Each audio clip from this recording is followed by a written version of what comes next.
Në tregun e pasurive të paluajtshme në Durrës, perceptimi i blerësve të huaj shpesh ndryshon nga i banorëve vendas.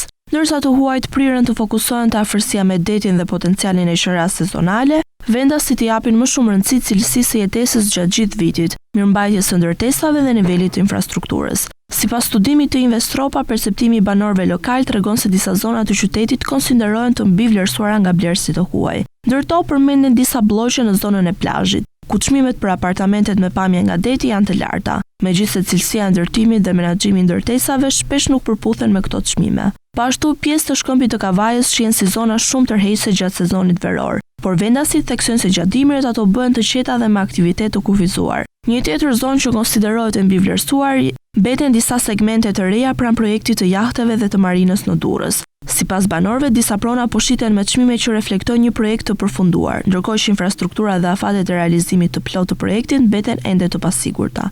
Nga ana tjetër, ka edhe zona që banorët vendas si konsiderojnë më pak të dëshirueshme për jetesë. Në këtë kategori përfshihen pjesë pranë zonave industriale të Porto Romanos dhe Spitallës, ku prania e trafikut të kamionëve, zhurmave dhe aktiviteteve portuale ndikojnë në cilësinë e jetës. Po ashtu, disa blloqe periferike në zonën e Ish-Kënetës konsiderohen më pak tërheqëse për shkak të shërbimeve të kufizuara dhe distancës nga plazhi apo qendra e argëtimit. Edhe disa zona të brendshme përgjatë rrugëve kryesore të qytetit përballen me probleme të trafikut të lartë, pluhurit dhe zhurmës, pa ofruar avantazhe të dukshme si aksesi lehtë në plazh apo hapësira rekreative. Në përgjithësi, blerësit e huaj shpesh fokusohen te potenciali turistik dhe afërsia me detin, ndërkohë që vendasit i shohin këto zona përmes prizmit të jetesës së përditshme dhe funksionimit të qytetit gjatë gjithë vitit.